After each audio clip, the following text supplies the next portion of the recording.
ఎన్నో అవమానాలు, ఎన్నో ఆటంకాలు, చేసే ప్రతి పనిని తప్పుబట్టిన సమాజం, కనీసం నీళ్లు తాగాలన్నా ఎవరు ఏమంటారో అని ఆలోచించే పరిస్థితి. ఇలా వెళ్ళిన ప్రతి చోట అవమానాలతో తన చిన్ననాటి జీవితం మొత్తం ఒక అంటరాని వాడిగా ఉండటం తనకి నచ్చలేదు. తనకి తన వాళ్ళకి వచ్చిన ఈ పరిస్థితి మరి ఎవరికీ రాకూడదని తన చిన్నతనం నుంచే బలంగా నిర్ణయించుకున్నారు. ఆ కాలంలో ఈ తక్కువ కులం వాళ్ళు చదువుకోవడం కోసం బడికి వెళ్లడమే ఒక గగనం. అలాంటిది దేశ రాజ్యాంగం రాసే స్థాయికి ఎదగడం, తన పేరు పక్కన ఎన్నో డిగ్రీ పట్టాలు సాధించిన ఈయన చరిత్ర చాలా గొప్పది. తన జీవితకాలం మొత్తం కేవలం ప్రజల కోసమే పనిచేసిన అసలైన నాయకుడు ఈయనే మన బిఆర్ అంబేద్కర్. ఈయన చరిత్ర తెలుసుకోవడం ఇప్పటి కాలంలోని యువతకు చాలా స్ఫూర్తిని అందిస్తుంది. కనుక తప్పకుండా ఈ వీడియోని పూర్తిగా చూడండి. ఇలాంటి ఇంట్రెస్టింగ్ వీడియోస్ మరెన్నో మన ఛానల్లో రాబోతున్నాయి. వాటిని మీరు మిస్ అవ్వకుండా ఉండాలంటే మన ఛానల్ సబ్స్క్రైబ్ చేసుకుని పక్కనే ఉన్న బెల్ ఐకాన్ యాక్టివేట్ చేసుకోండి.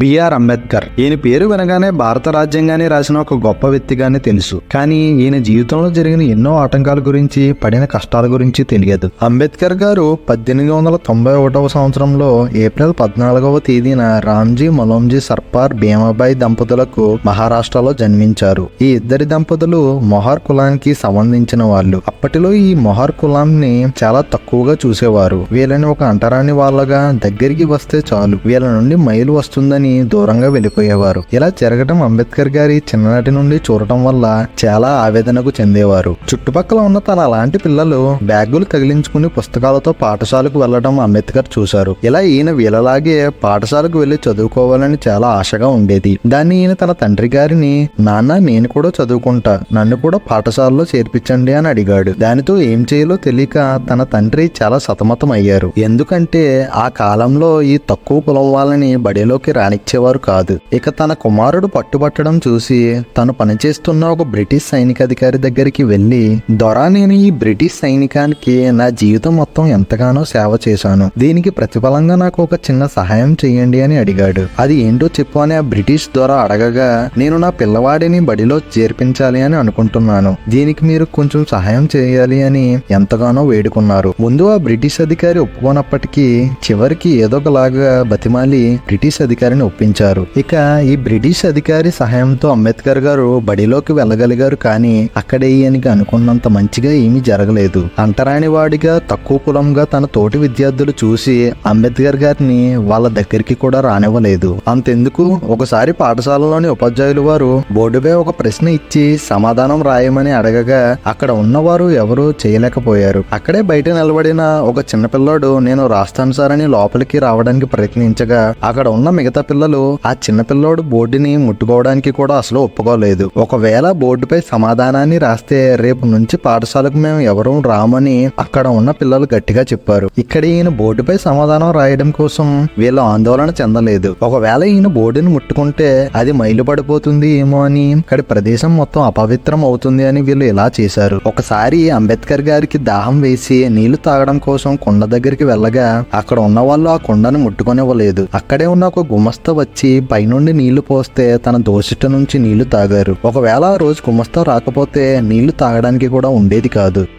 ఇది ఇలా ఉండగా అంబేద్కర్ తండ్రి గారు ఉద్యోగం నుండి రిటైర్మెంట్ అవ్వే సమయానికి అంబేద్కర్ తల్లి భీమాబాయి అనారోగ్య కారణంగా మరణించారు. అప్పటికే ఆయన వయసు 5 సంవత్సరాలు మాత్రమే. తల్లి మరణాంతరం ఈయన తన తండ్రి అన్న అక్కల దగ్గరే పెరిగారు. 14 మంది సంతానంలో ఈయనే ఆఖరివారు. ఒకసారి అంబేద్కర్ గారి జుట్టు బాగా పెరిగిందని మంగళ దగ్గరికి వెళ్ళినప్పుడు ఆ మంగళి ఇతను దళిత కులానికి చెందినవాడు అని తెలవగానే వెంటనే ఇక్కడి నుండి వెళ్ళిపో, మళ్ళీ ఈ చోటుకి రావద్దు అని కోప్పడి హెచ్చరించాడు. ఇక ఏం చేయాలో తెలియక తన అక్క చేతనే తన జుట్టును కత్తిరించుకునేవారు. ఇలాంటి ఎన్నో సంఘటనలు ఈయన జీవితంలో చిన్నప్పటి నుండే ఎదురవ్వడంతో ఈయనకి వచ్చిన సమస్య మరెవరికి రాకూడదనే ఉద్దేశంతో చదువుపై శ్రద్ధ పెట్టారు. చదువులలో ముందు ఉండడం చూసిన కృష్ణాజీ అంబేద్కర్ అనే ఉపాధ్యాయులు అంబేద్కర్ పై చాలా అభిమానం చూపేవారు. అప్పటి వరకు అంబేద్కర్ గారి అసలు పేరు అంబదా వేకర్. తనపై అభిమానం ఉన్న ఈ ఉపాధ్యాయులు అంబదా వేకర్ గా ఉన్న తన పేరును తీసివేసి అంబేద్కర్ గా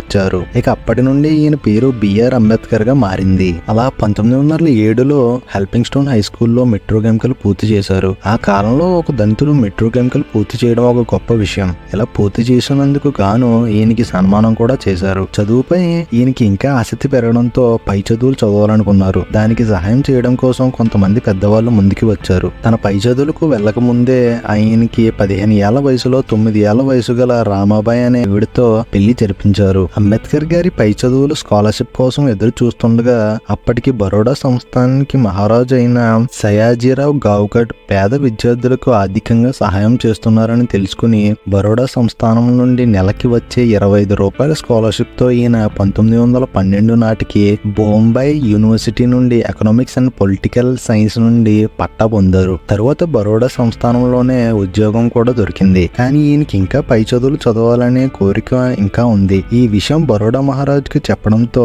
ఆయన కూడా అంగీకరించారు. కానీ ఈయన చదువు అయిన అనంతరం బరోడా సంస్థానంలో 10 సంవత్సరాలు పనిచేయాలని షరతు పెట్టారు.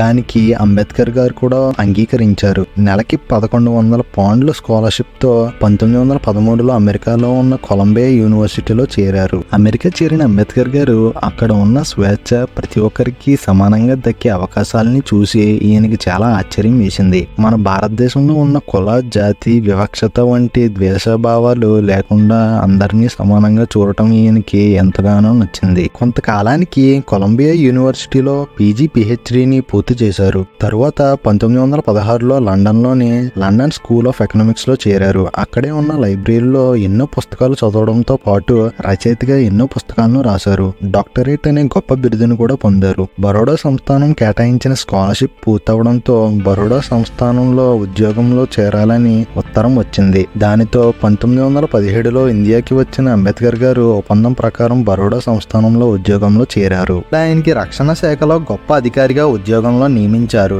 కానీ ఈయన మొహార్ కులానికి చెందినవారు కాబట్టి తన కింద ఉన్న ఉద్యోగులు కూడా ఈయన్ని తక్కువగా చూసేవారు, అసలు గౌరవించేవారు కాదు. ఆ సంస్థకి చెందిన ఫైళ్లు కానీ విషయాలు కానీ ఏమైనా ఉంటే దూరం నుంచి విసిరేసేవారు. ఇలా ఈయన ఉన్నత చదువులు చదివినా సరే కులం కారణంగా ఎప్పుడూ చులకనగా, తక్కువ జాతిగా పరిగణించి వివక్షత చూపించేవారు. కుల వివక్షత వల్ల ఈయన్ను ఎవరో దగ్గరికి కూడా రానిచ్చేవారు కాదు. ఇక దళితుల కోసం ఈయన 1927లో నుండి అంటరానితనాన్ని నిర్మూలించాలి అని ఉద్యమం చేయడం మొదలు పెట్టారు. మహత్తులో దళితుల మహాసభను కూడా ఏర్పాటు చేశారు. దేశం నలుమూల నుండి ఎంతో మంది దళితులు ఈ సభకు హాజరయ్యారు. మహత్తులో ఉన్న చెరువులోని నీళ్లను తాగడానికి దళితులు ఎవ్వరికీ అనుమతి ఉండేది కాదు. అంబేద్కర్ గారు ఆ సభలో వ్యతిరేకంగా చెరువు కోసం పోరాడి అనుమతిని పొందారు. అనుమతిని పొందినప్పటికీ అక్కడి ప్రజలు నీళ్లు తాగడానికి ముందుకు ఎవరూ రాలేదు. కానీ అంబేద్కర్ గారు ఒక్కరే ముందుకు వచ్చి నీళ్లను తాగడంతో ఈయన పేరు మారుమోగింది. ఇలా దళితుల గుడిలోకి బడిలోకి వెళ్ళాలి అని ఉద్యమం చేపట్టి అందులో కూడా విజయం సాధించారు. ఉద్యమం చేసిన సమయంలో ఈయన భార్య రామాబాయి గారు 1935లో అనారోగ్య కారణంగా మరణించారు. దాని తరువాత ఈయనకి ప్రిన్సిపల్ గా, జడ్జిగా పనిచేయడానికి అవకాశాలు వచ్చినా ఇవన్నీ వద్దనుకుని రాజకీయాల్లోకి వచ్చారు. అలా independent labour party, schedule caste federation వంటి పొలిటికల్ పార్టీలను ఈయన స్థాపించారు. ఇలా ఈయన అధికారం కోసమో డబ్బుల కోసమో ఈ పార్టీలు పెట్టలేదు. పేదవారి కోసం,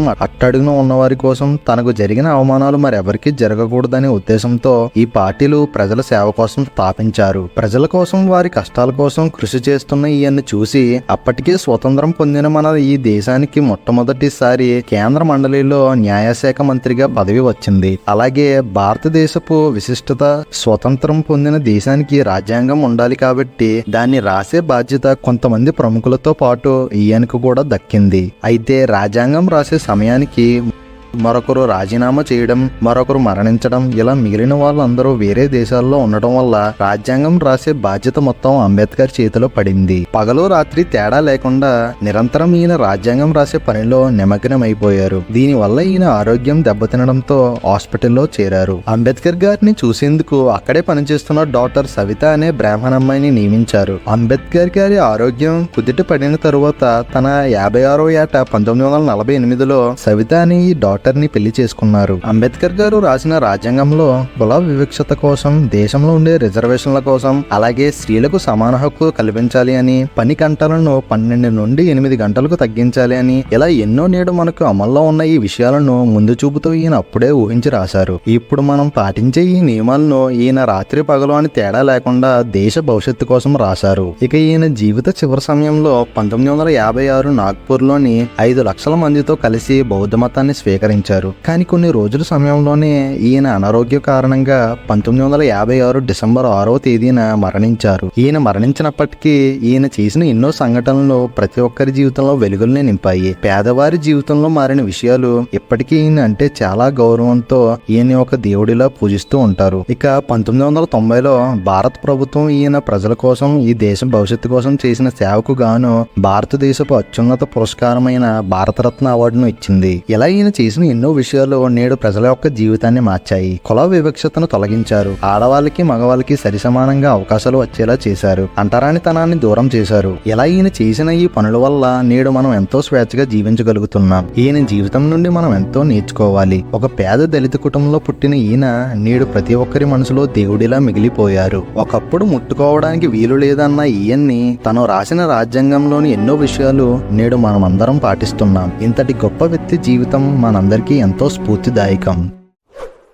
ఈ వీడియోని లైక్ చేసి ఛానల్ని సబ్స్క్రైబ్ చేసుకోండి. Thank you. Signing off.